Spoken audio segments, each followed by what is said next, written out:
आज का टॉपिक नहीं सुनने आता है क्या? टॉपिक सभी के लिए बहुत रुचि वाला है और है भी हम सबके बहुत जीवन के लिए ज़रूरी। तो आज का टॉपिक है 18 अध्याय। तो पहले तो ये क्वेश्चन उठता है कि 18 अध्याय बाबा ने क्यों कहा। तो आप सबको ये मालूम होगा कि आप 5000 वर्ष पहले जब ब्राह्मण बने थे, पहले भी बने थे ना, तो जब 5000 वर्ष पहले आप ब्राह्मण बने थे और इतना श्रेष्ठ कार्य किया, ऊंची स्थिति में स्थित रहे, तो उसका यादगार तो बनता ही है। तो आप सभी का 5000 वर्ष पहले जो कर्म किया, जो अभी भी रिपीट कर रहे हैं, तो उसका यादगार द्वापर में शास्त्र बनते हैं। और जो हम लोगों ने अभी या कल्प पहले दिव्य कर्म किए, चरित्र जिसको कहते हैं, तो उसका यादगार या चित्र भी बनते हैं और चरित्र के लिए शास्त्र बनते हैं, जिसको कहते हैं विशेष भारत का यादगार गीता और भागवत। तो शिव बाबा ने जो ज्ञान सुनाया उसका शास्त्र बना गीता, और जो हम सब बच्चों से दिव्य चरित्र किया उसका शास्त्र बना भागवत। समझ में आ रहा है ना आप सबके? तो मुख्य 2 शास्त्र हैं, और तो कई होंगे लेकिन उससे हम लोगों का कोई विशेष कनेक्शन नहीं है। गीता और भागवत हम लोगों का विशेष यादगार है। तो जो गीता है, जिसमें भगवानों महावाक्य लिखा हुआ है, वाच्य लिखा हुआ है, तो वो गीता के जो अध्याय बनाए हैं, चैप्टर बनाए हैं, वो 18 है। इसीलिए बाबा ने 18 अध्याय जो गीता का है, हमारा ही यादगार, उसमें 18 अध्याय में क्या है कि पहले तो अर्जुन को भगवान ने ज्ञान दिया। अभी अर्जुन कौन है? अर्जुन कौन है आप बताओ? यहाँ अर्जुन बैठा है कोई? हाँ, अर्जुन कोई बैठे है? हाँ, आप सभी अर्जुन हो ना? आप सभी अर्जुन है, क्योंकि अर्जुन का अर्थ है अन्य लोग, अलौकिक लोग। अर्जुन का अर्थ ये है, साधारण नहीं लेकिन अलौकिक। तो हम सभी जो है और जन, अर्जुन का अर्थ है और जन, माना जो साधारण जन है ना, साधारण लोग हैं, उनसे न्यारा। तो हम सभी क्या है? हम सभी अभी अलौकिक बन गए हैं ना। हमारा लौकिकपन तो खत्म हो गया, तो अभी हम सभी अलौकिक बन गए हैं, दुनिया से न्यारे बन गए हैं। इसीलिए हम सब अर्जुन हैं। और हम लोगों के लिए अर्जुन यानी हम बच्चों के लिए जो है वो शिव बाबा के ज्ञान सुनाता है। तो गीता में पहले जो अध्याय 17 अध्याय जो सुनाए हैं यादगार में, उसमें मिक्स तो है ना बहुत, लेकिन उसका जो थोड़ा बहुत बाबा हम लोगों को कहते थे, जैसे आटा गूंथते हैं ना, तो आटे में कभी कभी नमक डालते हैं टेस्टी बनाने के लिए। यहाँ आपने देखा होगा कभी कभी ये जो परोठे वगैरह बनाते हैं ना, उसमें थोड़ा नमक डाल देते हैं। तो आटे में इतना बहुत आटा हो और उसमें थोड़ा सा नमक आप मिक्स कर दो तो आपको पता पड़ेगा, बहुत थोड़ा सा उसमें मिक्स हो जाएगा और पता भी नहीं पड़ेगा।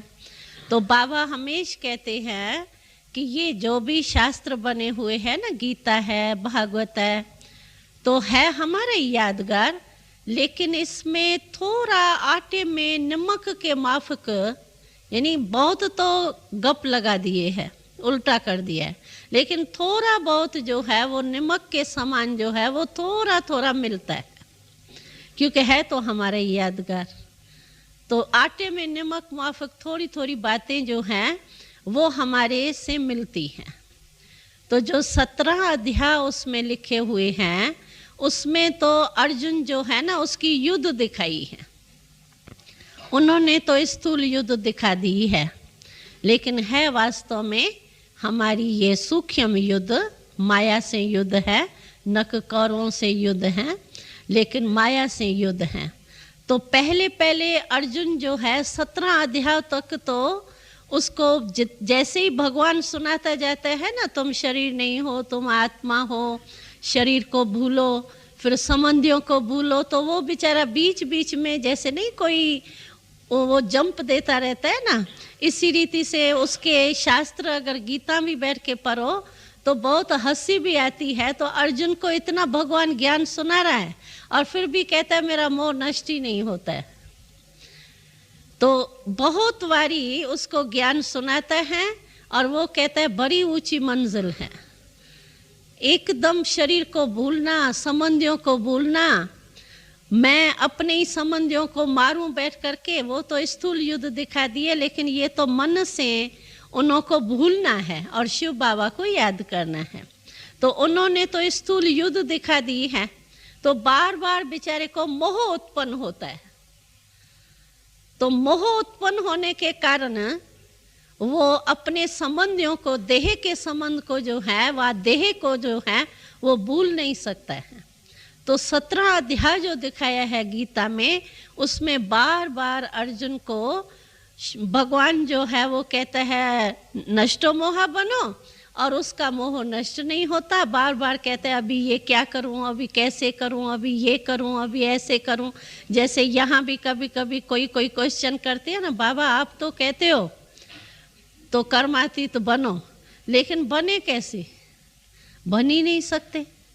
बैठते हैं शिव बाबा के याद में और याद आ जाता है शरीर, और समझते हैं शिव बाबा से मेरे सर्व संबंध है, लेकिन फिर भी संबंधी याद आ जाते हैं देह के, क्योंकि साकार में है और साकार आंखों से साकार लोगों को देखते हैं तो उनकी याद सह जाती है। और ये जो है पहले तो मैं आत्मा बनूं, क्योंकि आत्मा बनने के बिना तो बाबा याद आ ही नहीं सकता है। तो पहले तो इतना शरीर भूलूं, इतना बड़ा लंबा चौड़ा शरीर, चलते फिरते साथ है, हाँ, एक सेकंड भी शरीर से हम अलग नहीं है, काम इससे ही कराना है। तो इतना लंबा चौड़ा शरीर उसको भूले, पहले देखने में आ रहा है प्रैक्टिकल में। जरा भी काम करती हूँ तो हाथ से करती हूँ, आंखों से करती हूँ। अभी इतना 24 घंटे का और कितने जन्मों का शरीर का स्मृति का, कम से कम 63 जन्म तो बॉडी कॉन्शियस रहे। अभी 63 जन्म का संस्कार बॉडी कॉन्शियसनेस का वो भूले, फिर शरीर में आ जाते हैं। तो अर्जुन का जो यादगार गीता में भी जो दिखाया है ना, वो भी यही दिखाया है कि वो शरीर नहीं भूल सकता, बार बार वो बॉडी कॉन्शियसनेस में आ जाता है और बार बार संबंधियों के मोह में आ जाता है। और तीसरी बात उसमें दिखाई गई है कि कोई ना कोई कर्म इंद्रियों के वशीभूत हो जाता है, कभी जीभ के, कभी आंख के, कभी मुख के, मतलब कोई ना कोई कर्म इंद्रियों के ऊपर उसकी विजय नहीं होती है। तो ये गीता में भी दिखाया हुआ है और बाबा का भी हम प्रैक्टिकल में देख रहे हैं। तो जो 18 अध्याय है, लास्ट अध्याय है 18 अध्याय, तो उस 18 अध्याय में आकर के अर्जुन को ज्ञान जब धारण हो जाता है तब 18 अध्याय में वो लास्ट में कहता है कि हाँ, अब भी मुझे समझ में आया कि मैं आत्मा हूँ, मैं शिव बाबा का बच्चा हूँ और सब कुछ मेरा शिव बाबा है, और ये सब देह के संबंधी जो है वो अल्पकाल के हैं, ये विनाशी है। अब भी मेरा मोह नष्ट हुआ। तो लास्ट जो है 18 अध्याय में अर्जुन जो है वो स्मृति स्वरूप और नष्टो मोहा, ये बाबा के शब्द भी मुरली में आते हैं। उसमें तो अपने संस्कृत शब्दों में है नष्टो मोहा, स्मृति लब्धा वगैरह ऐसे है, लेकिन बाबा उसका अर्थ बताता है कि नष्टो मोहा स्मृति स्वरूप। जब स्मृति स्वरूप हो गया तो नष्टो मोहा हो गया। तो जब अर्जुन ने ये कहा कि अभी नष्टो मोहा, स्मृति आ गई मुझे, स्मृति स्वरूप बन गया और मोह नष्ट हो गया, देह का भी मोह नष्ट हो गया, संबंधियों का भी हो गया और कर्मेंद्रियों के ऊपर भी विजय हो गई, जिसको बाबा कहते हैं कि कर्मेंद्रियों के राजा बन गए, राजयोगी बन गए, तब फिर गीता का ज्ञान समाप्त होता है। तो ये है गीता का जो यादगार हमारा बना हुआ है, उसमें ऐसे लिखा हुआ है। इसीलिए बाबा ने अभी जो अव्यक्त मुरली चलाई उसमें बाबा ने कहा, तो अभी 18 अध्याय चल रहा है। तो 18 अध्याय किस हिसाब से कहा? क्योंकि बाबा को, ब्रह्मा बाबा को, शिव बाबा तो है ही अविनाशी अनादि, लेकिन ब्रह्मा बाबा जो हैं उसको अव्यक्त होते 18 वर्ष पूरे हो रहे हैं। समझे आपने? 18 अध्याय बाबा ने किस लिए कहा? तो 18 वर्ष अभी पूरे हो रहे हैं अव्यक्त ब्रह्मा के पाठ को। तो इसीलिए बाबा ने कहा कि अभी 18 अध्याय चल रहा है, 18वां साल चल रहा है, तो अभी तुम बच्चों की क्या हालत है? जैसे अर्जुन का हमने सुनाया ना आपको, तो अर्जुन को 18 अध्याय में नष्टो मोह हो गया। तो बाबा ने भी हम लोगों से पूछा, तो अभी 18वां साल हो रहा है, तो तुम लोग सभी किस स्थिति तक पहुंचे हो? तो कहाँ तक पहुंचे हैं? नष्टो मोह कहे बाबा, फिनिश करे हैं? गीता ज्ञान पूरा होवे, अभी नष्टो मोह स्मृति स्वरूप हो गए, हुए हो गए? नहीं, ऐसा नहीं, इसका भाव ये नहीं है कि बाबा ही का पार्ट ही खत्म हो जाएगा, इससे नहीं घबराओ। कई समझते हैं, क्योंकि कई मिसअंडरस्टैंड भी हो गई इस मुरली से, जो सभी ने समझा शायद 18 अध्याय बाबा ने कहा है ना, तो 18 अध्याय में तो समाप्ति है गीता ज्ञान की, तो शायद अभी 18 अध्याय बाबा ने कहा है, तो शायद बाबा का पार्ट ही फिनिश होने वाले, इसलिए सभी भाग दौड़ के इसी साल आ रहे हैं।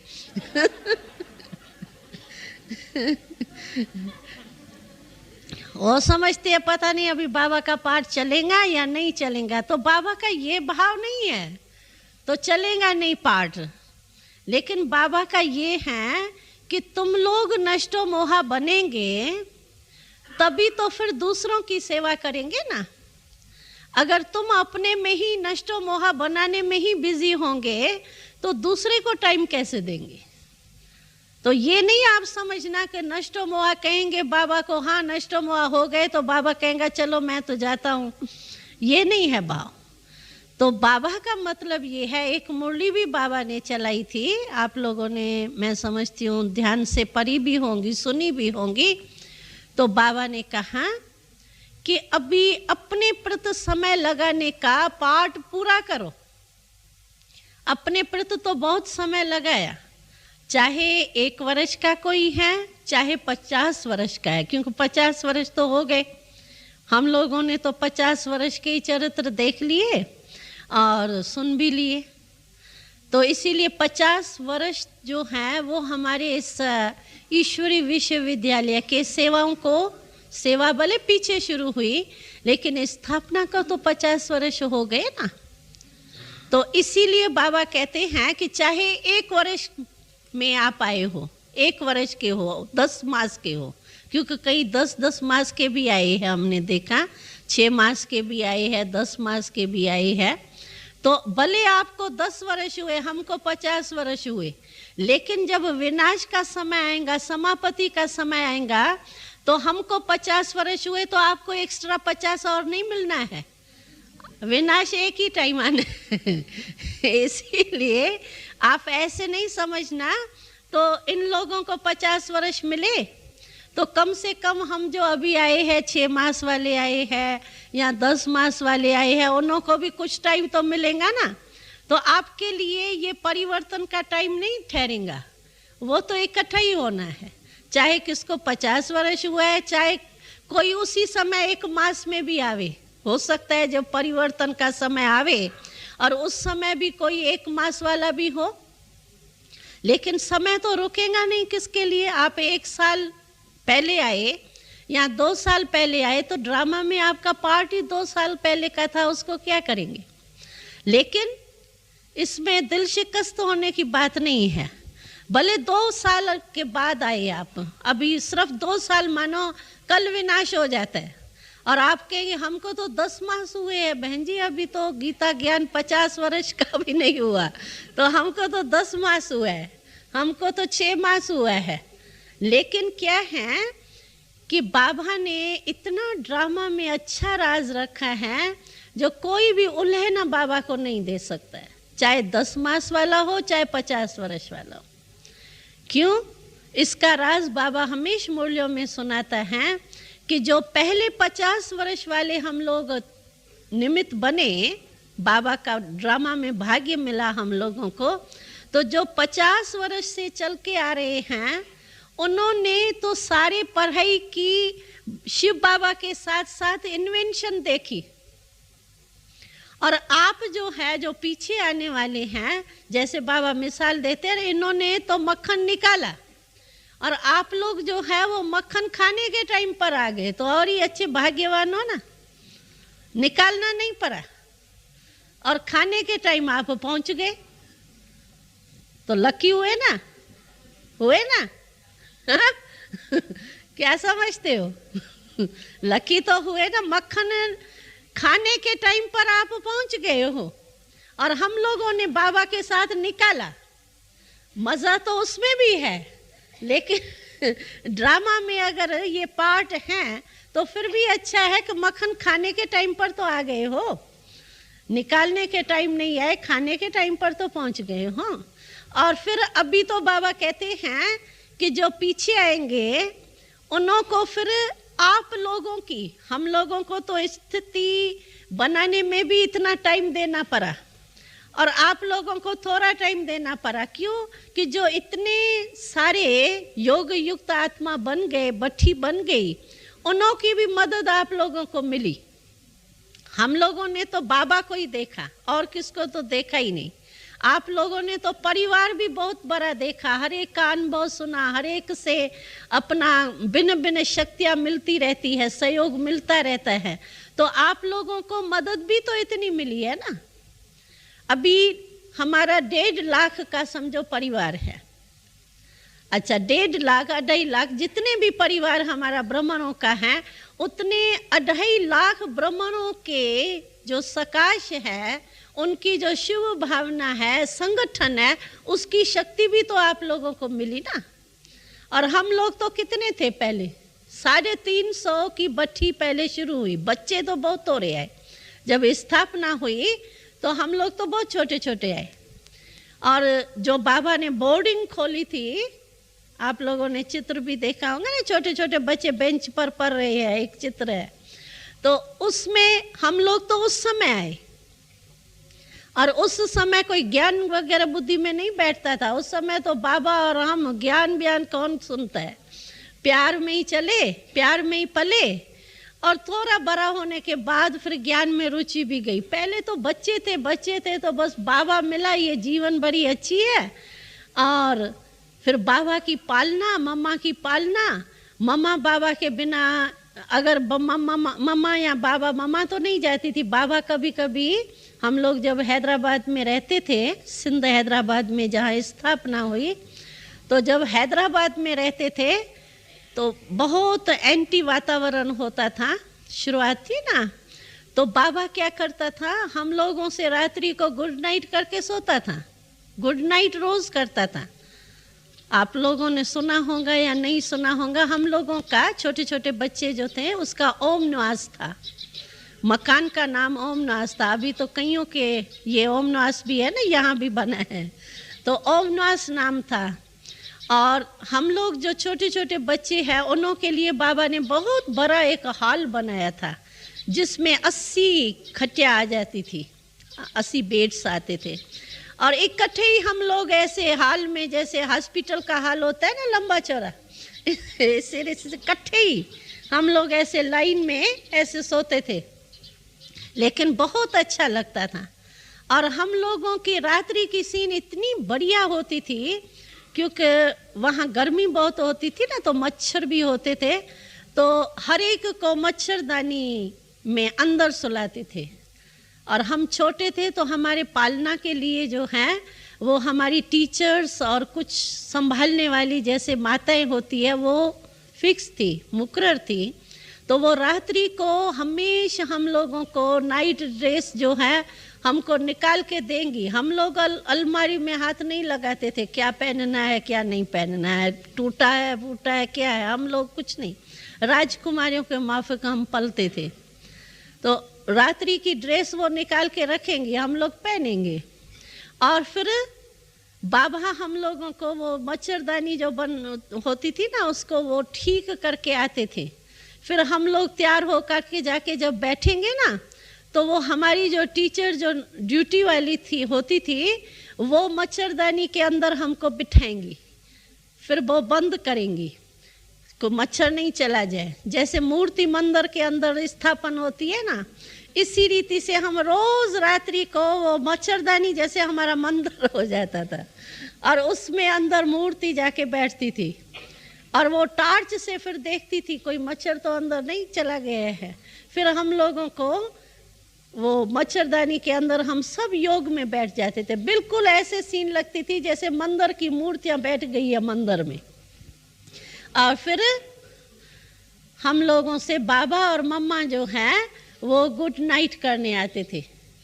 एक एक के बेड पर बैठे हुए होते थे हम योग में, और मम्मा और बाबा आते थे। और मम्मा बाबा जो है वो हाथ मिला करके सभी से गुड नाइट करके दृष्टि दे करके, कभी ऐसे बाबा प्यार करता था, हाथ मस्तक पर हाथ घुमाता था ऐसे लेकर के गोदी में, मतलब रोज गुड नाइट करके बाबा। और फिर हम लोग मूर्तियाँ जो थी चेतन मूर्तियाँ, वो रिकॉर्ड बजता था पहले योग का 3 मिनट याद का, और फिर सो जा राजकुमारी का गीत बजता था, तो हम सब सो जाते थे। राजकुमारियाँ सो गई। तो जब हम लोग सो जाते थे, बाबा गुड नाइट करके सोया, तो हम लोग तो समझेंगे ना बाबा है, गुड नाइट करके गया। तो बाबा क्या करता था, रात्रि को 2:30-3 बजे जो है ना, वो बाय कार जो है वो हैदराबाद से कराची चला जाता था। तो कराची में चला, सुबह को हम लोग उठे तो हम लोग तो समझते थे बाबा है। सुबह को उठे तो बाबा है ही नहीं, बाबा चला गया। कहाँ चला गया? कराची चला गया। तो 1-2 दिन भी बाबा चला जाता था ना, तो इतना प्यार हम लोगों का आत्मिक प्यार था ना, तो इतना प्यार बाबा से। छोटे बच्चे तो थे ही, पालना तो बाबा की, सुबह से लेकर के सारी दिनचर्या में बाबा से ही तो खेलते थे पलते थे। और तो जीवन हम लोगों ने देखी नहीं ना, बाबा मम्मा ही देखा। और हर कर्म में, हर चरित्र में बाबा हमारे साथ था। हमको याद है बाबा इतना हम लोगों को प्यार करता था। बाबा कहता था जो भी ये जो है ना मेरे चेतन ठाकुर है, वो भारत में ऐसे मूर्तियाँ छोटी छोटी सोने की चांदी की ठाकुरों की बनती हैं, उसको पूजा करते हैं। और जो भी भगत होते हैं, तो जो भी नई चीज़ निकलती है ना सीज़न की, मानो सीज़न में आम निकला भी, तो वो हर एक भगत कोशिश करता है कि पहले मेरा जो ये है ठाकुर है ना, पहले उसको खाएं और कोई नहीं खिलावे, पहले मैं खिलाऊं अपने ठाकुर को। ये भगत लोग रेस करते हैं। तो बाबा कहता था तो नहीं, वो भगत लोग तो वो खाता तो है ही नहीं ठाकुर, वो तो सोने चांदी वाला ठाकुर क्या खाएगा। लेकिन मेरे जो चैतन्य ठाकुर है वो तो खाने वाले हैं, वो तो खाते हैं। तो इसीलिए बाबा कहता था कि नहीं, सबसे पहले जो भी सीजन का फल निकले ना, पहले मैं बच्चों को, ठाकुरों को खिलाऊंगा, तभी और कोई के मुख में वो चीज जाए। तो बाबा क्या करता था, जो नई चीज सीजन की निकलती थी ना, वो खुद अपने हाथ से फल काटता था। और जब रिसेस का टाइम हम लोगों का, बच्चों की पढ़ाई भी होती थी ना, तो जब रिसेस का टाइम होता था उस समय बाबा खुद अपने हाथों से काटा हुआ फल हम लोगों को एक एक को बुला करके और अपने हाथ से खिलाता था। तो इतना बाबा का हम लोगों में प्यार और हम लोगों का भी बाबा में प्यार। तो जब रात्रि होती थी तो सो जाते थे, और सुबह को अगर बाबा चला गया तो हम लोगों को ऐसे लगता था जैसे कि पता नहीं कोई चीज शरीर से निकल जावे ना, तो शरीर कैसा लगता है, कमजोर कमजोर जैसे। तो इसी रीति से ऐसे लगता था जैसे कि आज पता नहीं क्या हो गया, बाबा चला गया, जैसे एक पता नहीं कौन कहाँ चले गए। नहीं तो सारा दिन तो हम बाबा से रहते ही थे, लेकिन फिर भी अगर एक दो दिन बाबा नहीं मिलता था तो ऐसे लगता था तो हमारे को पता नहीं क्या कोई खो गई है हमारे से चीज। तो इतना हम लोगों का बाबा से प्यार था। और बाबा ने भी पालना जो हम लोगों की वो बड़े एक सने से। तो हम लोगों को पहले ज्ञान व्यान नहीं कोई समझ में आता था, बस ये सिर्फ बाबा कहता था ना आत्मा समझ करके, तभी योग वगैरह शब्द भी नहीं था, राजयोग या कोई योग शब्द ही नहीं था। तभी तो हम कहते थे बस शांत स्थिति में बैठना है। ये ओम शांति वगैरह ये शब्द नहीं था, ओम का शब्द था, लेकिन ये योग है, ये है, ये इतनी ये डिटेल की पढ़ाई जो है, कमेंट्री से योग में बिठाओ, ये करो, ये सब आपके होते हुए है। बाकी हम लोग जो है वो प्यार से ही बस आत्माभिमानी हो गए। मेहनत नहीं करनी पड़ी हमको, बस मन को टिकाओ बैठ करके मैं आत्मा हूँ, मैं ज्योति हूँ, इतनी मेहनत ही नहीं करनी पड़ी। बस हम लोगों को तो बाबा ने कहा तुम आत्मा हो, हम हो गए। बाबा ने कहा तुम मेरे हो, हम हो गए, बस सहज योग। लेकिन योग वगैरह शब्द जो है वो इन दोनों में नहीं था, सिर्फ यही कहते थे तो आत्मा बन करके शांत के स्थिति में आत्म अभिमानी शब्द भी नहीं था, ऐसे ही साधारण शब्दों में बोलते थे, बस एकांत में बैठना है, आत्मा हो करके बाबा की याद में बैठना है, बस शांति में बैठना, एकांत में बैठना है। तो इसी रीति से हम आपको सुना रहे थे। तो हम लोगों को भी ज्ञान धीरे धीरे बाबा ने दिया। ये ड्रामा का ज्ञान भी कुछ वर्षों के बाद बाबा ने दिया, पहले ड्रामा का ज्ञान नहीं दिया। पहले सिर्फ आत्मा परमात्मा ये सृष्टि चक्र का भी इतना ज्ञान नहीं था। धीरे धीरे बाबा ने एक पाठ, दूसरा पाठ, तीसरा पाठ ऐसे पढ़ाया। आप लोग 7 दिन में पढ़ते हो, एक पाठ, दूसरा पाठ, तीसरा पाठ, और हम लोगों को जीवन में ये पाठ धीरे धीरे हम लोगों ने पढ़े। तो जो इतना समय हम लोगों को लगा, ये पढ़ाई पूरी जो है वो भगवान ने हम लोगों के आगे स्पष्ट की, और जो स्पष्ट हो गई वो अभी देखो इस सेंस रूप में आप लोगों को 7 दिन में ही सारा ज्ञान कोर्स मिल जाता है। और हमारा 50 वर्ष का कोर्स हुआ, आपका 7 दिन का कोर्स हुआ, तो आप कितने लकी हो। इसीलिए आप लोगों को कोई कमी नहीं पड़ी है, सब आप लोगों को मिला है और ये स्पष्ट मिला है। लेकिन ये जब समय आएगा, तो बाबा का बात मैं सुना रही थी, तो बाबा कहते थे तो अभी जो पीछे भी आए हैं उन्हों को पावरफुल पढ़ाई मिल रही है, और निकला हुआ सेंस जैसे उन्हों को मिल रहा है, तो उन्हों को एक ड्रामा अनुसार बाबा कहते हैं वरदान है समय को, कि जो लास्ट आए हैं वो अगर फास्ट पुरुषार्थ करे तो फर्स्ट आ सकते, यानी इतने तक आगे जा सकते हैं। ये आप सबको समय के अनुसार जो है वो वरदान मिला हुआ है, वरदाता बाबा का समय को ही वरदान मिला हुआ है। इसीलिए आप लोग ये सोचो कि हम तो 6 मास के अभी आए हैं, पता नहीं विनाश कभी भी हो जाए, तो बस हम इतने में ही रहेंगे। लेकिन 6 मास आपके लिए जो है वो 50 वर्ष से भी ज्यादा है। क्यों? कि थोड़े ही टाइम में आपको बाबा इतनी पावरफुल पढ़ाई दे रहे हैं, इस सेंस रूप में दे रहे हैं, जो आप अगर चाहो सिर्फ मेहनत थोड़ी करनी पड़ेगी, मेहनत भी क्या, अटेंशन थोड़ा देना पड़ेगा, लेकिन आप थोड़े ही टाइम में फुल कोर्स पूरा करके और पास विथ ऑनर हो सकते हो। इतना वरदान इस ड्रामा के अंदर सभी को मिला हुआ। इसीलिए आप घबराना नहीं। तो हम तो देरी से आए हैं और 18 अध्याय पूरे हो रहे हैं, लेकिन 18 अध्याय का सार आप लोगों को मिला हुआ है।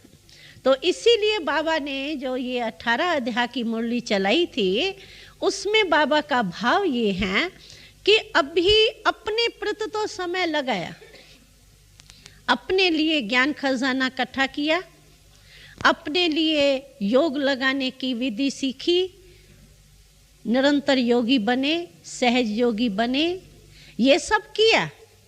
लेकिन अभी जो समय है, क्योंकि आप विश्व कल्याणकारी, बाबा ने कहा आप विश्व कल्याणकारी हो, तो विश्व कल्याणकारी तो विश्व का कल्याण कब करेंगे? जब विनाश का टाइम आएगा। अगर विनाश माना परिवर्तन, विनाश माना ये नहीं है कि विनाश हो जाएगा तो कुछ बचेगा ही नहीं, नहीं, कुछ ना कुछ बचेगा, सिर्फ चेंज होगा।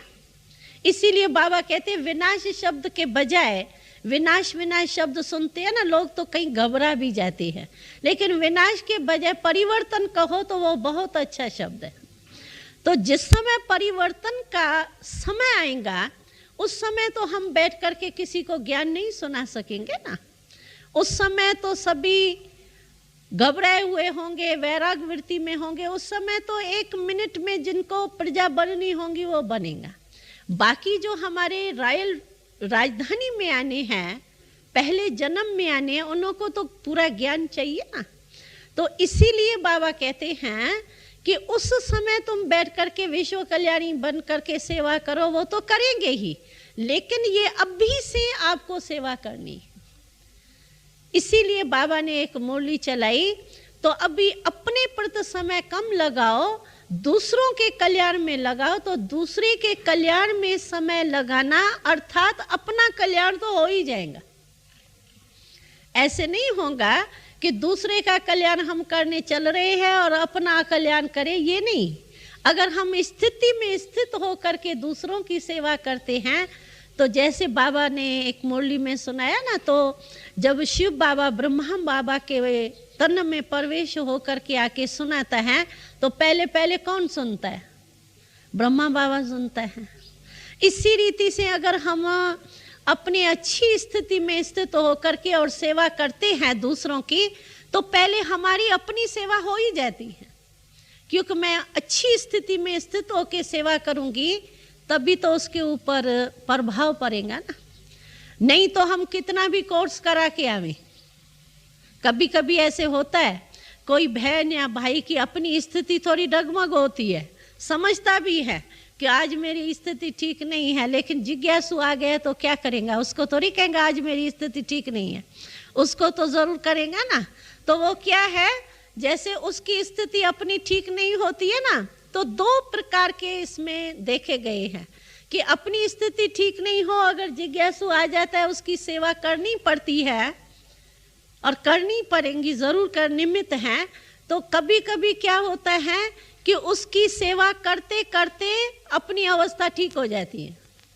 उसको कहने से, उसको कहो क्रोध नहीं करो और मैं क्रोध कर रही हूँ, तो नेचुरल मन खाता है ना उस टाइम। तो और ही हम दूसरे को कहने से हमारा भी कल्याण हो जाता है। कभी तो ऐसे भी होता है। और कभी क्या होता है, अगर तूफान बहुत तेज होता है ना, अवस्था बहुत तेज रीति से समझो एक तूफान आया हुआ है, तो मैं दूसरे को सुना के भी आऊंगी ना, लेकिन तोते माफक सुना के आऊंगी,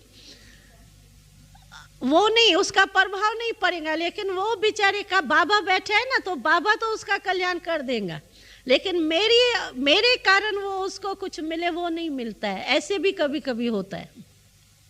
तो इसीलिए बाबा कहते हैं कि उस समय आप लोगों को इतना समय नहीं मिलेगा परिवर्तन के टाइम पर जो आप बैठ करके इतनी सेवा करो, इसीलिए अभी से दूसरों की सेवा शुरू करो। अभी जैसे बाबा मिसाल भी देता है इसमें, तो जैसे देखो छोटे बच्चे होते हैं ना, फिर युवा बनते हैं, युवा के बाद जब शादी करते हैं तो शादी करने के बाद समय जो है वो बदल जाता है। ज़्यादा समय जो है वो बाल बच्चों घर गृहस्थी के संभालने में देते हैं, और जब शादी नहीं की, बाल बच्चे नहीं है, रचना नहीं रची है, तो सारा टाइम किस प्रति जाता है? अपने प्रति जाता है ना, फिर बच्चों के प्रति चला जाता है, रचना रची। तो इसी रीति से बाबा कहते हैं अभी तुम कोई छोटे बच्चे नहीं हो, 6 मास के हो तो भी बड़े हो।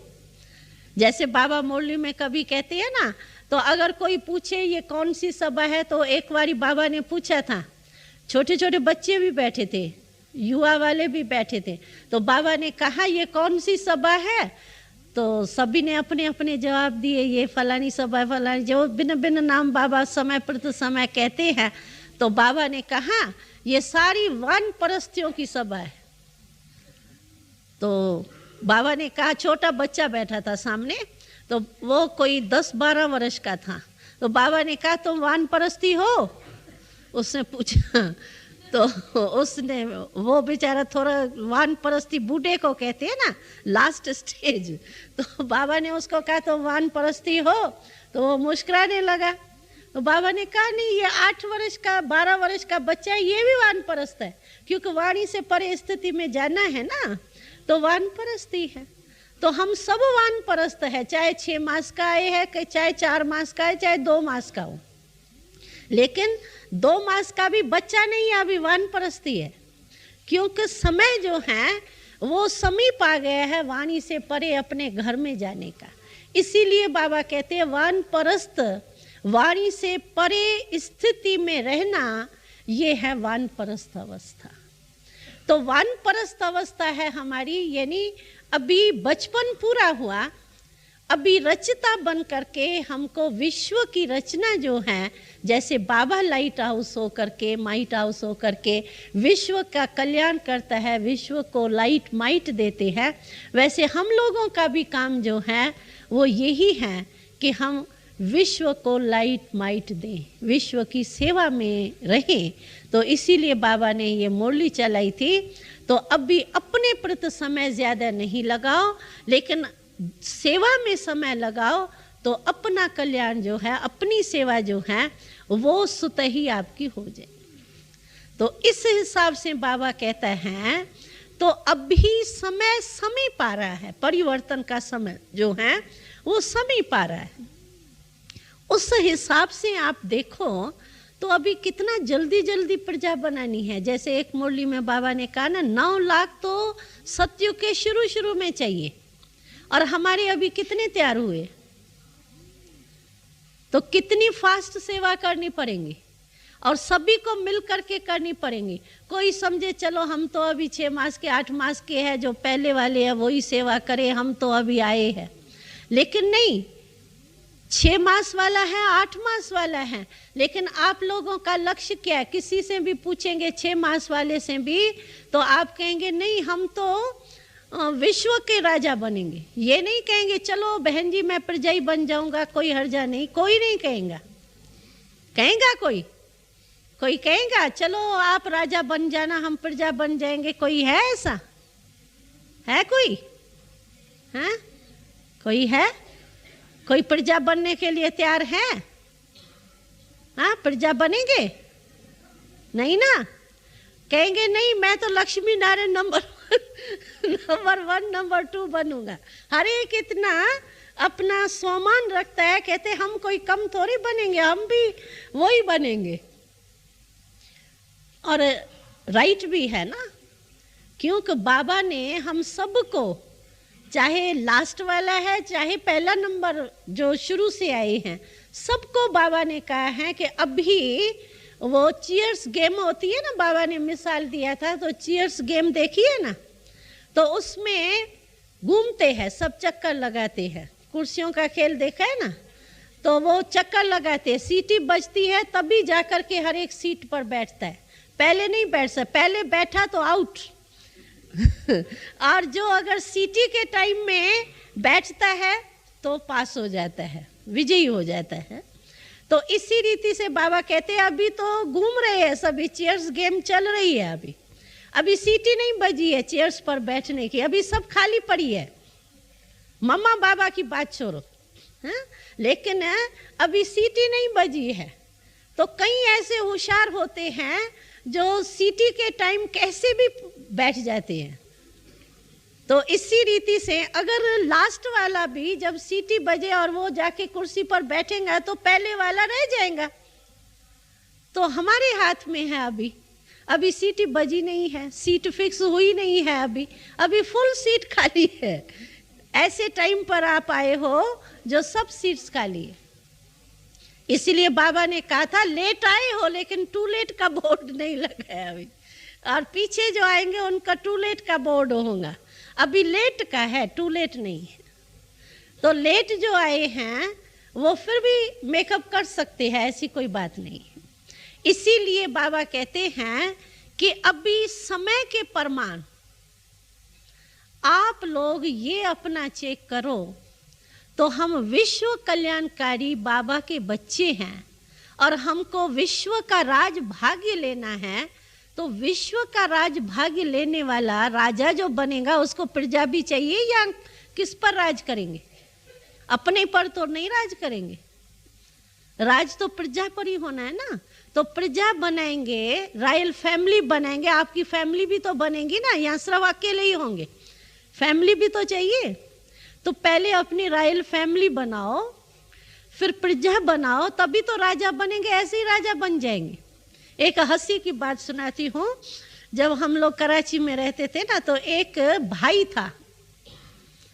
भाई था जो कर्मणा सेवा में बस खुश होता था। ज्ञान योग वो कहता था ये दूसरों का काम है, मेरा काम है बस सिर्फ काम करना। यज्ञ सेवा धोबी घाट करता था और बड़े प्यार से करता था। तो बाबा कहता था उसको, बार बार बाबा कहता था बच्चे कर्मणा सेवा भले करो, यज्ञ सेवा का भी फल मिलता है, लेकिन फिर भी ज्ञान और योग तो चाहिए ना। ज्ञान और योग के पढ़ाई से ही तो तुम पद प्राप्त करेंगे ना, सिर्फ कर्मणा सेवा से कैसे होगा। याद में रहो, ज्ञान की थोड़ी चर्चा करो, मनन करो, तभी तो राजा बनेगा। तो वो कहता था बाबा मेरे को बस ये मेरे से होता ही नहीं है, एक कभी एकदम वो हिम्मत ही नहीं रखता था। तो एक दिन क्या हुआ, वो बाबा के कमरे में बैठा था, तो बाबा उससे बहुत हंसी कर रहा था। ब्रह्मा बाबा साकार में जब थे तो बाबा उसने कहा, तो बाबा ऐसे बात निकल रही थी, कोई क्या बनेगा, राजा बनेगा, प्रजा बनेगा, क्या ऐसे रूह-रेहान हो रही थी हंसी में, जैसे बाबा के चैम्बर में बैठे थे। तो बाबा ने उसको कहा, तो बच्चा तुम समझता है तुम राजा बनेगा? तो उसने कहा बाबा जो बनाएंगे वो बन जाऊंगा। तो बाबा ने कहा तो तुम क्या समझते हो? तुम समझते हो तुम्हारी जैसी स्थिति है उस अनुसार तुम समझते हो राजा बनेंगे? तो वो बेचारा चुप ही रहा, क्योंकि उसको पता तो था ना। तो बाबा ने कहा नहीं, कहा बाबा आप बना देना ना मुझे राजा करके। तो बाबा ने कहा अच्छा बच्चा। तो हम लोगों से मुस्कुरा रहा था अंदर में, जैसे नहीं कोई हंसी की बात होती है तो मुस्कुरा करके बाबा, और हम लोगों को कह रहा था देखना अभी मैं इसको अच्छी बात सुनाता हूँ। तो हम लोगों से हंस रहा था और उसको कहता था अच्छा मैं तुमको राजा बना दूंगा, ऐसे बाबा ने उसको कहा। तो वो तो बड़ा खुश हो गया कि मेरे को बाबा राजा बना देगा, वो तो निश्चित है, तो राजा बाबा बनाएगा। तो वो खुश हो गया। तो बाबा ने कहा लेकिन तुमको पता है कौन सा राजा तुमको बनाऊंगा? तो कहा राजा कौन सा बनाएंगे? बाबा राजा ही बनेंगे ना। तो कहा नहीं, मैं तुमको राजा बनाऊंगा लेकिन वृक्षों का राजा बनाऊंगा। ये जो वृक्ष हो गए ना, माली बनेगा, तो वृक्ष भी तो तुम्हारी प्रजा हो जाएगी ना, तो वृक्षों का राजा तुमको बनाऊंगा। तो वो बेचारा बहुत हंसा, कहा बाबा जो भी बनाओ, वो तो था ही ऐसा ना। तो उसने कहा बाबा जो भी बनाओ। तो बाबा ने कहा जो नहीं पढ़ाई पड़ेगा उसको वृक्षों का राजा बनाऊंगा, वो राजा नहीं। लेकिन विरखियों का राजा माना माली। तो बाबा ने उसको कहा तो मैं तुमको विरखियों का राजा बना दूंगा। पहले तो वो बेचारा बड़ा खुश हो गया कि मैं राजा तो बनूंगा ही, लेकिन कौन सा राजा बनेगा। तो बाबा ने उसको ये कहा। तो इसी रीति से वो खूब हंसे, हम लोग भी हंसे। तो बाबा ने इसी रीति से हम आपको बता रही थी। तो अगर हम पढ़ाई नहीं पढ़ेंगे, प्रजा नहीं बनाएंगे, रॉयल फैमिली नहीं बनाएंगे, तो कौन सा राजा बनेंगे? फिर विश्व के राजा तो नहीं, लक्ष्मी नारायण के ताज तख्त के साथी तो नहीं बनेंगे ना। इसीलिए प्रजा सबको बनानी है, रॉयल फैमिली सबको बनानी है। तो रॉयल फैमिली बनाने के लिए, प्रजा बनाने के लिए जरूर सेवा करनी पड़ेगी ना। इसीलिए बाबा ने कहा कि अब 18 अध्याय जो है अभी पूरा हो रहा है। पूरा हो रहा है का अर्थ ये है कि अपने प्रति जो ज्यादा समय लगाते हो वो अपने प्रति समय न लगाकर खुद नष्टो मोहा बन करके फिर दूसरों की सेवा में समय लगाओ, अपने प्रति नहीं लगाओ। इसीलिए बाबा ने कहा 18 अध्याय अभी पूरा हो रहा है। समझा आपने भाव बाबा का? तो जो अपने प्रति समय लगाते हो और अपने में ही सारा दिन उधर बुन में, आज वो काम आ गया, आज बंदर आया, आज बिल्ली आई, आज ये आया। बाबा की कहानी सुनी है ना। बाबा हम लोगों को, छोटे छोटे बच्चे थे ना हम लोग, तो बाबा कहता था तुम बच्चियां बहुत बाबा को हंसाती हो। कभी कभी कोई बच्ची कहती थी ना, बाबा आज क्रोध आ गया, थोड़ा सा ऐसे थोड़ा जोर से बोल दिया मैंने। रात्रि को हम लोगों की कचहरी होती थी और सभी के बीच में बाबा हाथ उठवाता था। किसने गलती की तो सभी खुद ही हाथ उठाते थे, आज हमने गलती की। और फिर ऐसे भी नहीं कि चलो मैंने गलती की, नहीं उठाया तो मेरा ठीक हो जाएगा। फिर दूसरा हाथ बाबा उठवाता था। तो देखा सुना किसने किसने गलती की वो खुद नहीं सुना रहा हो, तो जिसने देखा और सुना वो भी हाथ उठाओ। तो जब देखा सुना में हाथ उठेगा तो मेरे को तो शर्म आ जाएगा ना, तो मैंने तो अपनी गलती बताई नहीं। तो खुद हर एक अपने आप ही बता देता था। शुरू से लेकर के रोज हमारी कचहरी मम्मा करती थी, बाबा नहीं बैठता था, मम्मा बैठती थी और रोज कचहरी हमारी होती। इससे देह भान हमारा छूट गया। कोई के आगे गलती अपनी नहीं बताना या बॉडी कॉन्शियस शर्म आना अपने गलती से, ये नहीं होता था। हम लोग समझते थे एक परिवार है, तो बाबा हाथ उठवाता था। और हम लोगों को तो कभी कभी कोई कहता था ना मुझे क्रोध आ गया, कभी कोई कहता था ऐसे थोड़ी अच्छी चीज बनी ना तो मुझे आया, तो मेरे को दूसरी भी मिले तो बहुत अच्छी। तो थोड़ा सा बाबा ऐसे थोड़ा लोभ आ गया। और क्या होती थी बातें हम लोगों की, और तो बातें होती नहीं थी, यही थोड़ा बहुत होता था। और दुनिया तो थी नहीं, यही तो दुनिया थी। तो कभी कहते थे बाबा थोड़ा सा जोश आ गया, इसको मैंने जोर से बोल दिया, क्या करती हो, ऐसे थोड़ा बोल दिया तो क्रोध हो गया। तो ऐसे फिर बाबा हमको कहानी सुनाता था। बाबा कहते थे एक आदमी था, ऐसी छोटी कहानी बैठ के सुनी भी हो शायद आप लोगों ने। तो बाबा कहते थे एक आदमी था, तो क्या करता था, उसके घर में दरवाज़ा खुला हुआ था, तो वो चूहा आ गया। तो चूहा आ गया तो चूहे को बेचारा निकालने के लिए बाहर वो फंसा करके और चूहे को बाहर फेंकने गया। तो दरवाज़ा बंद करना भूल गया। तो वो चूहे को तो छोड़ने गया और पीछे आया तो बिल्ली बैठी थी। अभी बिल्ली को निकाले तो कुत्ता आ गया, फिर कुत्ते को निकाले तो बंदर आ गया। तो वो बेचारा निकालने में ही लगा रहा। तो बाबा हम लोगों को ये कहानी सुना करके कहते थे, तो देखो तुम बच्चे भी क्या करते हो, कभी कहते हो क्रोध आ गया, क्रोध को निकालते हो तो कहते हो लोभ आ गया, लोभ को निकालते हो कहते हो मोह आ गया। ये तुम्हारी भी ऐसी कहानी है, कुत्ते को चूहे को निकाला तो बिल्ली आ गई, बिल्ली को निकाला तो वो कहेंगे नहीं अभी मेरा योग ठीक लगता है, लेकिन थोड़ा पता नहीं किस में, थोड़ी किस व्यक्ति में थोड़ा लगाव जाता है।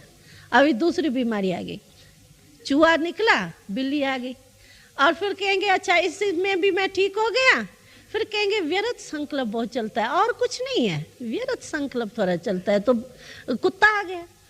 तो इसी रीति से बाबा कहते हैं कि इस रीति से तो नहीं, इसी में ही तो टाइम नहीं गमाओ ना। चूहे को निकालो तो बिल्ली आ गई, बिल्ली को निकालो तो कुत्ता आ गया। तो इसी में ही अगर आप अपना टाइम गमा देंगे तो रिजल्ट क्या होंगी? टाइम किसके लिए रुकना नहीं है, और टाइम की डेट बाबा को बतानी नहीं है। बाबा ने बताई थी तो कई पूछते हैं, कई समझते हैं 2000 है ना, कई ऐसे भाई बहन पूछते हैं 2000 पूरा होगा ना, तो 2000 के हिसाब से इतना ही समय अभी पड़ा है, बस फिर तो विनाश हो जाएगा। बाबा कहते हैं ये भी नहीं मैं कहूंगा कि 2000 पूरा होगा। अगर मैं ये बता दूं तो 2000 पूरा होने वाला है, तो उस हिसाब से तो तुम कहेंगे 14-15 साल तो अभी परे है, चलो बाकी जो लास्ट का 1 साल होगा उसमें तीव्र पुरुषार्थ कर लेंगे, अभी तो मौज से आराम से चलो। हाँ, तो बाबा कहते हैं इसमें अलबेलापन आ जाएगा। 14 वर्ष तो आप डनलप के तकिए पे सो जाएंगे अलबेले हो करके, चलो पीछे जागेंगे, 1 साल मेहनत कर लेंगे। इसीलिए डेट कभी भी नहीं बताऊंगा। कल भी होने वाला होगा ना तो भी कहूँ बताऊंगा नहीं, 1 घंटा पहले भी होने वाला होगा तो भी नहीं बताऊंगा। क्यों? कि अगर मैं समय बता दूं, डेट बता दूं, तो आप तो सभी नंबर 1 हो जाएंगे, क्योंकि अटेंशन रखेंगे ना। अभी हमको पता हो तो 1 घंटे के बाद विनाश होना है। मानो हमको बाबा अभी अनाउंस करता है 1 घंटे के बाद विनाश होना है, तो मैं क्या करूंगी? बहुत पावरफुल योग बहुत पावरफुल योग लगाऊंगी, बस अभी तो मैं नंबर 1 हो। तो इसीलिए बाबा कहते हैं कि मैं डेट नहीं बताऊंगा, टाइम नहीं बताऊंगा, क्योंकि नंबर वार बनना है ना यहाँ। अगर मैं टाइम बताऊंगा तो फिर तो सभी नंबर 1 हो जाएंगे। और यहाँ माला बननी है, 16,000 की माला है, फिर 108 की माला है, फिर 108 में भी 8 की माला है, तो ये नंबर वार होगा। और रॉयल फैमिली है, राजा होगा, फिर राजा के साथी होंगे। नहीं तो सभी बाबा को कहे क्यों मैं भी नंबर 1 आया, मुझे क्यों नहीं लक्ष्मी नारायण बनाया, इसको ही क्यों बनाया? तो इसीलिए ड्रामा अनुसार न बाबा डेट बताएंगा न बाबा टाइम बताएंगा। इसीलिए बाबा ने कहा है कि ब्राह्मणों के लिए, एक मुरली बाबा ने चलाई थी, तो ब्राह्मणों के लिए सबसे अच्छे में अच्छा स्लोगन है कि अब की घड़ी अंतम घड़ी। दूसरों को तो आप लोग कहते हो कि लास्ट अंतम जन्म है तुम्हारा, दूसरों के लिए भी हम मैसेज देते हैं ना, तो भाई सभी का ये अंतम जन्म है, अभी अंतम जन्म में आप अपना भविष्य बना लो। लेकिन बाबा ने कहा था तो ब्राह्मणों को अंतम जन्म तो जान लिया, लेकिन ब्राह्मणों को सदा ये अटेंशन रखना चाहिए कि हर घड़ी मेरी अंतम घड़ी है। तो जैसे अंतम घड़ी में हमारा क्या ध्यान रहेगा, एवर रेडी रहूंगी ना, तो इसी रीति से हर घड़ी मेरी अंतम घड़ी है, तो मैं एवर रेडी रहूंगी, अलबेली नहीं रही। तो इसीलिए बाबा कभी भी टाइम नहीं बताएंगा, समय नहीं बताएंगा। हमको हर घड़ी तैयार रहना है, किसी भी समय कुछ भी हो जाए, हमारा हिसाब किताब पूरा हुआ पड़ा है, हमारे को क्या चिंता है, हमने अपना काम पूरा कर लिया। जैसे ट्रेन का या प्लेन का टाइम होता है, हम ठीक टाइम पर पहुंच गए तो हमको कोई भी ये नहीं होगा, पता नहीं प्लेन चला तो नहीं गया, पता नहीं ये तो नहीं हो गया, ये तो नहीं, हम आराम से बैठे रहेंगे, जब अनाउंस होंगी तभी चले जाएंगे। तो इसी रीति से अगर हमारी तैयारी हुई पड़ी है, हम कर्म बंधनों से मुक्त हो गए और हम बाबा के याद में बस बाबा और मैं, दूसरा न कोई, अगर मेरी ऐसी कर्मातीत अवस्था है तो मैं तो तैयार, जब भी कुछ भी हो जावे। और क्यों हमको जल्दी क्या पड़ी है? एक बारी बाबा ने बहुत अच्छा, कोई बच्चे ने कहा आकर के, साकार बाबा की बात सुनाती हूँ। तो एक दिन क्या हुआ, कोई बेचारी माता बड़ी बीमार थी, तो बीमारी में होता है ना, तो ये शरीर का हिसाब पूरा हो तो चले। कहा बाबा अभी ये कलह युग को ख़त्म करो, इस समय को ख़त्म करो, सतयुग आना चाहिए। ये कहाँ तक बीमारी चलेंगी, ये शरीर कहाँ तक चलेगा। मैं तो कहती हूँ बाबा जल्दी गोल्डन एज आ जाए। और बाबा ने कहा उसको, बाबा ने कहा गोल्डन एज चाहिए, संगम युग नहीं अच्छा लगता है। तो उसने कहा बाबा कितना दिन बैठेंगी, चल नहीं सकता है शरीर, अभी तो अपना राज याद आता है। तो बाबा ने कहा उसको तो पहले प्यार से कहा कोई बात नहीं बच्ची, हो जाएगा, ऐसे उसको थोड़ा थमा के फिर बाबा, हम लोग सभी बैठे रहते थे ना, तो बाबा ने कहा तो देखो बच्ची ने तो कह दिया कि बाबा अभी जल्दी ये समय पूरा हो। तो बच्चे देखो बाबा को कहते हैं समय पूरा हो, तो इससे सिद्ध है कि बाबा को कहते हैं कि शिव बाबा अभी आप जाओ वापस। क्यों कि अगर संगम युग पूरा होगा तो बाबा तो चला जाएगा, बाबा तो सतयुग में आना नहीं है। तो बच्चे देखो क्या कहते हैं कि बाबा आप अभी भले वापस जाओ, तो ये समय पूरा होगा, हमारा गोल्डन एज शुरू होगा। तो बाबा को ही कह रहे हो कि बाबा अभी वापस जाओ, तो जाएगा बाबा वापस। तो उसने कहा नहीं नहीं बाबा ऐसे नहीं। तो बाबा ने कहा इसका मतलब क्या, अगर संगम युग पूरा हो जाएगा माना, उसका अर्थ क्या हुआ, तो बाबा का पाठ पूरा हो गया। तो बाबा को कहते हो बाबा आप जाओ, हमको राज चाहिए, ऐसे ही कहते हो।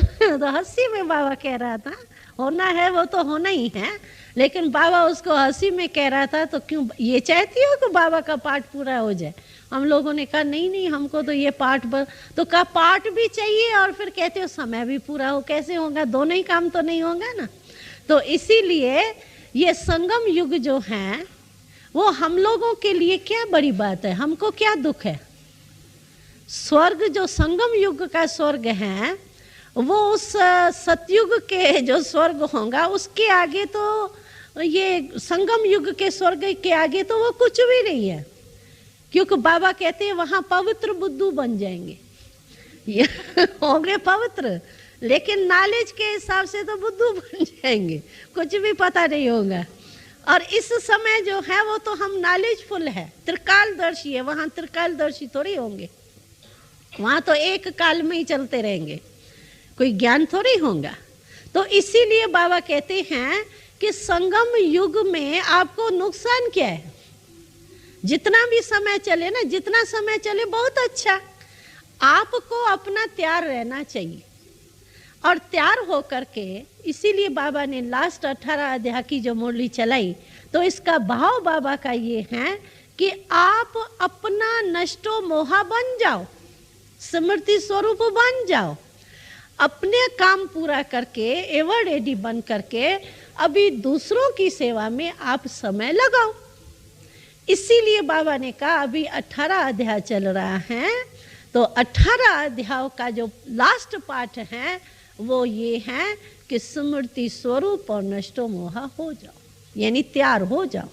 समझा अभी 18 अध्याय का बाबा का भाव ये है। बाकी ये भाव नहीं है कि गीता ज्ञान पूरा हो जाएगा, ये भाव नहीं है, लेकिन ये भाव है कि बाबा कहते तैयार हो जाओ। तो ये वर्ष जो बाबा ने महत्व सुनाया, एक तो तैयार होने का सुनाया, इसीलिए 18 अध्याय या 18 वर्ष का बाबा ने सुनाया। और दूसरा बाबा ने इस वर्ष के विशेष वरदान को हम सबको खास अंडरलाइन किया। वो कौन सी अंडरलाइन की, तो हमारे इस ज्ञान में ये कहा हुआ है कि बहुत काल का पुरुषार्थ जो है वो बहुत काल यानी 21 जन्म, ये बहुत काल का पुरुषार्थ है। संगम युग बहुत काल का पुरुषार्थ यानी बहुत समय से हम लगातार उस पुरुषार्थ में चल रहे हैं। तो बहुत समय का अभी का पुरुषार्थ बहुत काल यानी 21 जन्म 2500 वर्ष जो है वो हमारे बहुत काल प्रालब्ध चलेंगे। अगर बाबा कहते हैं कि ये जो वर्ष चल रहा है ये लास्ट वर्ष है जिसमें बहुत काल का हिसाब जमा होगा, इसके बाद बहुत काल का हिसाब पूरा हो जाएगा, फिर थोड़ा काल रह गया। तो थोड़ा काल का पुरुषार्थ तो प्रालब्ध भी क्या होंगी, जितना उतना है ना। यानी भले एक का पदम गुना है, लेकिन एक का पदम गुना, और अगर आप 2 करते हो तो 2 का पदम गुना इतना ही हो जाएगा ना।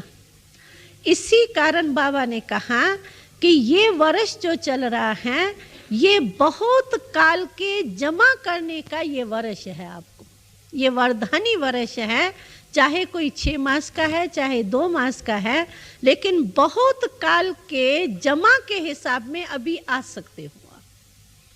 इसीलिए इस वर्ष को जो है वो वरदानी वर्ष समझ करके फुल अटेंशन दे करके बहुत काल का जमा कर दो। आप इस लाइन में आ जाओ, बहुत काल वाले में, तो थोड़े ही टाइम में आप बहुत काल की प्रालब्ध जो है वो प्राप्त कर सकते हो। इसीलिए बाबा ने कहा कि इस वर्ष को जो विशेष वरदान मिला हुआ है बहुत काल का, ऐसे नहीं है कि दूसरे साल के बाद कोई टाइम पूरा हो जाएगा, लेकिन सिर्फ बहुत काल और थोड़े काल का बाबा ने अंतर बताया। तो बहुत काल जो है उसका चांस अभी ये वर्ष में है आप बच्चों को। इसीलिए आप बहुत लकी हो जो बहुत काल के समय पर पहुंच गए हो, जमा कर सकते हो। तो ये जो वर्ष चल रहा है, इस एक एक सेकंड को अगर आप अच्छी रीति से अपना जमा करो, संकल्प को भी जमा करो, सेकंड को जमा करो अपने पुरुषार्थ से प्रालब्ध में, तो आप बहुत काल की प्रालब्ध की अधिकारी बन जाएंगे। समझा आप लोगों ने बहुत काल की बात? तो बाबा का ये नहीं है मतलब तो समय पूरा हो जाएगा, लेकिन हिसाब ये चेंज हो जाएगा। तो इसीलिए ये जो समय है ये वरदान का वर्ष है, क्योंकि 18 अध्याय पूरे हो रहे हैं, यानी 18 वर्ष पूरे हो रहे हैं। और बाबा अपने पुरुषार्थ के बजाय अभी सेवा, विश्व कल्याण की स्टेज के लिए इशारा दे रहे हैं। अपना ही सेवा करो, जमा करो, एक अपना जमा करो और दूसरा प्रजा और रॉयल फैमिली बनाओ, तो ये भी जमा हो जाएगा ना। तो इसीलिए बाबा कहते हैं कि अभी बहुत काल का जो वरदान मिला हुआ है इस वर्ष को, उसका लाभ उठा लो। अगर ये लाभ नहीं उठाएंगे तो फिर आप सोचेंगे तो करना था, ये भी कर लेते थे तो बहुत अच्छा था, लेकिन समय तो बीत जाएगा, फिर तो हाथ में आएगा ही नहीं, और न कि समय किसके लिए रुकेगा। तो इसीलिए बाबा बार बार जो है वो ये इशारा दे रहा है। तो 18 अध्याय समझा अभी क्या है? हाँ, क्लियर हुआ? अभी किसको क्वेश्चन पूछना हो तो पूछो। 18 अध्याय का ये भाव है, बहुत काल का ये भाव है, इसमें अभी कुछ पूछना हो तो पूछो। कि जो कमजोरियां हैं वो भी तो बहुत काल के पुरुषार्थ से खत्म ही हो जाएंगी ना। खत्म करो, बाबा कहते हैं बहुत काल की कमजोरियां जो हैं वो अभी खत्म करो। खत्म करेंगे तब तो फिर जमा का खाता लंबा होगा ना।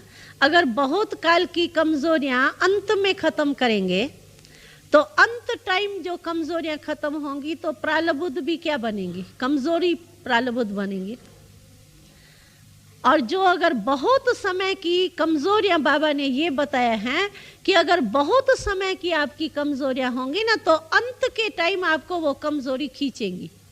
इस पर मैं आपको एक कहानी सुनाती हूँ, संगम युग की कहानी है, बहुत अच्छी है, प्रैक्टिकल है कि बहुत काल की कमजोरी अंत में कैसे निकलती है।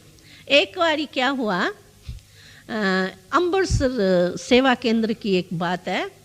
तो एक गोपिका थी वहाँ, बहुत बांधेली थी गोपिका, और इतनी वो थी प्यार वाली गोपिका जो वो गीत गाती थी प्यार में बाबा की, और ऐसे गीत जिगर से गाती थी जो अगर कोई भी गीत उसका सुने ना, वियोग का, बाबा से मिलने का, क्योंकि बांधेली थी, बाबा से इतना मिल नहीं सकती थी, ऐसे चिप चिप करके कभी मिलती थी बेचारी, वैसे आ नहीं सकती थी। तो बांधेलियों की जो होती है पुकार, वो आप समझते हो ना क्या होती है। तो वो गीत जिस समय गाती थी ना, वो ऐसा जिगर से गीत गाती थी जो कोई भी सुनेगा ना, नहीं रोने वाले को भी रोना आ जाएगा, ऐसा उसका आवाज दिल का निकलता था।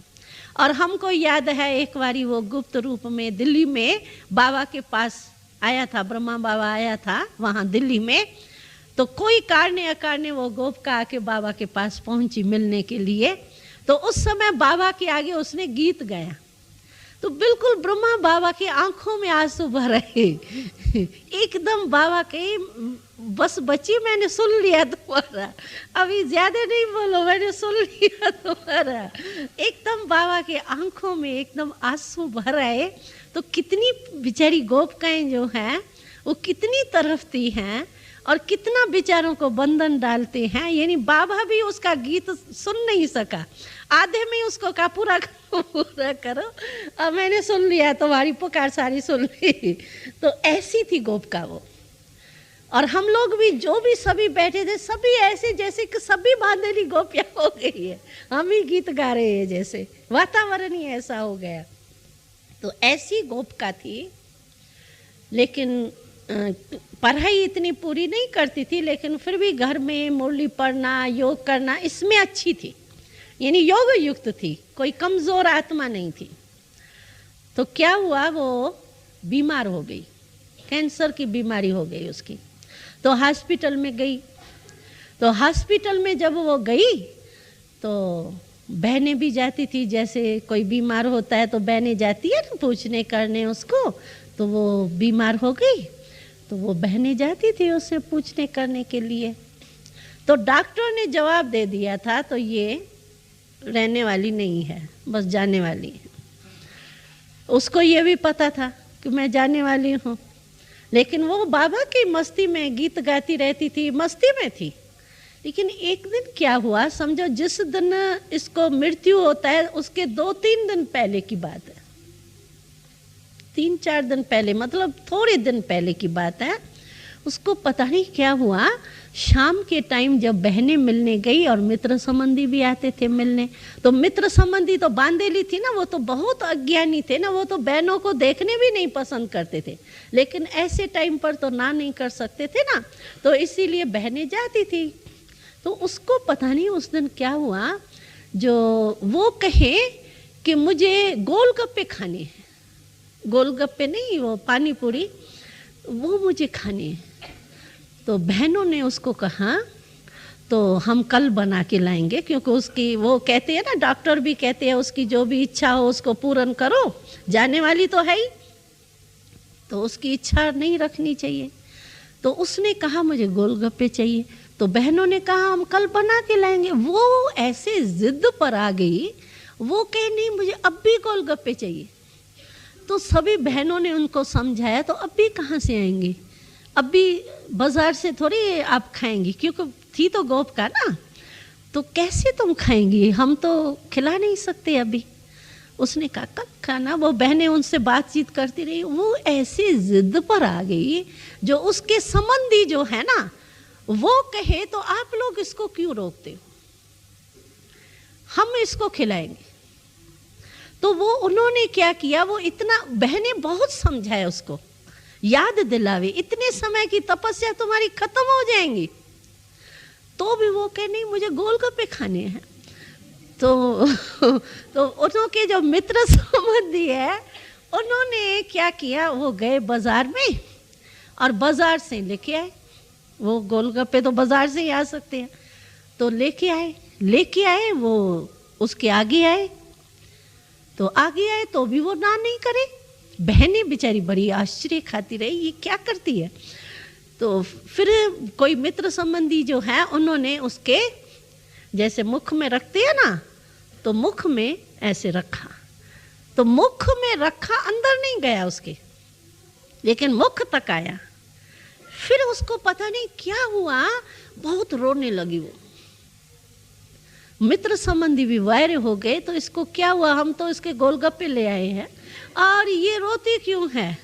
तो मुख तक आए उसके, लेकिन अंदर नहीं गए और रोने लगी। उसको जैसे पश्चाताप होता है ना, उसको फिर स्मृति आई, इतना टाइम नहीं आई उसको, पीछे फिर उसको स्मृति आ गई। तो जैसे ही उसको स्मृति आई ना, वैसे वो रोने लगी। बस वो हटा दिया, वो गोलगप्पे को तो हटा दिया, वो तो हट गए, लेकिन रोने लगी, पश्चाताप के आंसू बहाए, मुझे क्या हो गया, मुझे क्या हो गया। तो बहनों ने कहा अच्छा ठीक है, तुम्हारे अंदर तो नहीं गया ना, अभी चुप करो, खुश रहो। तो भी उसको रोना बहुत आवे, लेकिन उस समय तो वो चली आई बहनें। तो एक दो दिन के बाद उससे पूछा बहनों ने, तो तुमको क्या हुआ? और उसको बार बार ये पश्चाताप हो रहा था ना, मुझे क्या हुआ। तो वो कहती हैं कि मुझे समझ में नहीं आया ये मुझे क्या माया आई। फिर इसने अपनी हिस्ट्री सुनाई। तो मैं समझती हूँ कि मुझे बचपन से लेके ये चटचटी चीज़ें बहुत अच्छी लगती थी, और कुछ मुझे अच्छा नहीं लगता था, लेकिन वो उसमें खटाई मिठाई होती है ना, तो ये चटचटी चीज़ जो है ना, ये मेरे को बहुत प्यारी लगती थी। तो मैं समझती हूँ ये बहुत समय का जो मेरा ये वासना थी ना इस चीज़ में, तो वो अंत में मेरे को पता नहीं कैसे आके निकली। तो प्रैक्टिकल ये मिसाल है जो हम लोगों ने को वहाँ अमृतसर वाली बहन ने आके सुनाई सारी कहानी। तो देखो, अगर बहुत काल की कहाँ भी हमारा संस्कार भरा हुआ होगा, कोई भी चीज़, चाहे देह में अपने हो, देह की भी तो आकर्षण होती है ना, अपने को सजाना, अपने को आराम से रखना, ये भी तो होता है ना। देह की हो, चाहे कोई देह के कर्म इंद्रियां की विशेष हो, चाहे कोई संबंध में हो, चाहे कोई संस्कार हो मानो। तो अगर बहुत काल की कोई भी कमजोरी हमारी होगी, तो बाबा कहते हैं बहुत काल की कमजोरी जो है वो अंत में किसी भी समय आपको धोखा दे सकती है। इसीलिए उस बहुत काल के कमजोरी को कट करो। अगर बहुत काल की कमजोरी को कट नहीं करेंगे, अभी से परिवर्तन नहीं करेंगे, तो अंत मते सो गति होंगी ना, तो अंत में आपको वही आकर के विघ्न रूप पड़े तो सारी कमाई क्या। इसीलिए बाबा ने कहा कि बहुत काल की जो कमजोरियां हैं उसको पहले चेक करो, अपने आप ही चेक करो और उसको चेंज करो, तो फिर आपका भविष्य जो है, बहुत काल की प्रारब्ध जो है वो बहुत श्रेष्ठ होंगी और अच्छी। आया ना, स्पष्ट हुआ ना। ये है बहुत काल की कमजोरी, इसकी कहानी प्रैक्टिकल है ये, ठीक है। अच्छा, अभी टाइम भी हो गए हैं। स्पष्ट हुआ, पॉइंट तो स्पष्ट हो गई ना, ठीक है। अभी वो रिकॉर्ड भी बज रहा है।